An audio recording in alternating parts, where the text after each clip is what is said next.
When you find out you have diastasis recti, a lot of times people ask me, can they do yoga? Can they do bike riding? Can they do running? So let's go over a few questions that you should ask yourself to know if an exercise is right for you. Number one, can you do that exercise without any pain anywhere? But especially you'll feel it in your lower back or sometimes in your lower pelvic region. But even sometimes I get ladies who feel pain in their knees or even down into their feet. Number two, ask yourself, can you do that exercise without any leaking? Like if you're taking off in quick bursts of running, or you're doing some kind of jumping on a trampoline with your kids and you're noticing that you're having little accidents, that's probably not a good exercise for you right now. Number three, can you do this exercise without feeling any extra pressure in your vaginal area or your pelvic region? Number four, do you feel like you have control over your body and your core during that exercise? Number five, can you do that exercise without excessive uncontrolled doming or bulging in your abdominal region? A little doming is actually not much to be afraid of,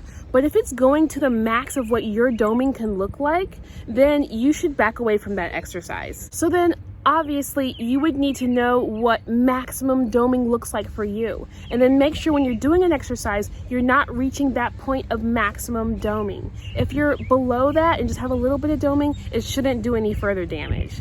Number six, can you do that exercise with the appropriate core strategy? And by appropriate core strategy, I mean, can you activate your pelvic floor and your transverse abdominis during the exhale and the highest exertion point of that particular exercise? And number seven, can you maintain correct form and proper strategy during the entire duration of the exercise? If you aren't sure what I'm talking about with some of these strategies, I want you to make sure that you are in the 8-week core challenge. If you aren't, that could be why you don't understand. In the first few weeks of the 8-week core challenge, you will learn a lot of these things so that you'll know exactly what to do. Not only that, but you want to make sure that you are strong enough and understand proper core strategies to use while doing these exercises. And you will learn those things within the first 6 weeks of the 8-week core challenge.